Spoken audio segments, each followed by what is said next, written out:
Jinx Farmer, and I've picked plants to go in the median along Highway 28 along the Sandbar Ferry Bridge as you enter Beech Island. This is a slideshow of those plants.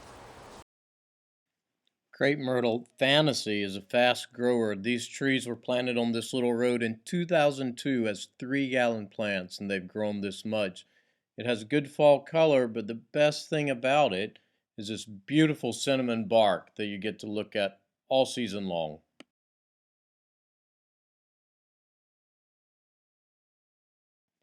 Purple chaste tree, it's really more like a big shrub than it is a tree. It flowers in the summertime and has elegant, sinewy form through the wintertime. The cool thing about it is that it's multi-trunk and it makes this kind of block, so you don't really see all the traffic on the other side of the road.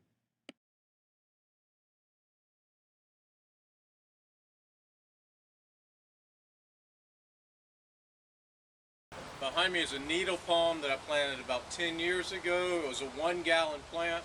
It's here in full sun, no irrigation, and you can see how big it gets, head high, which is why we're going to plant them down in the ditch and keep them away from areas where people are making turns. Silver Yucca looks great all winter and all summer. It'll thrive in that hot, full sun. Of course, we're going to do some larkspur for instant show next spring. Some daffodils.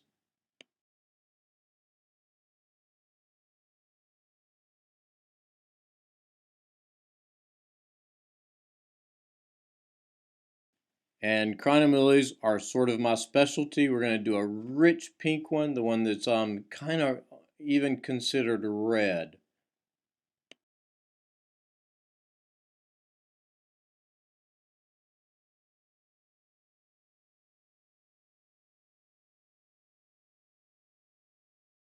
Jacob, why do you have such little trees?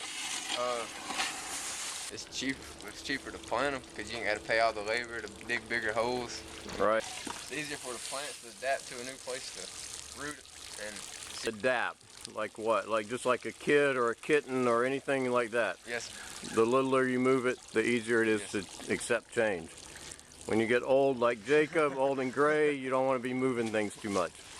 You can, but one of the landscaper rules, keep that up, Jacob, is that for every inch around, it takes a tree a year to adapt, for its root system to grow back. So this tree will spend about a year growing its root system out, and then it'll start to grow.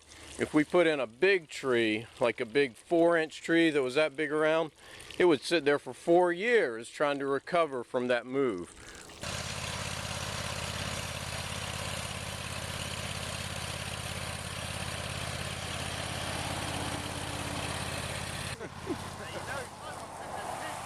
I hope that helped with understanding what's going in there. We're really limited by the Department of Transportation and also by the fact that that's a really harsh environment. So the plants that are going in have to be tough, long-lived, and thrive on their own. I think we've come up with a pretty good palette that we'll be proud of for a long time.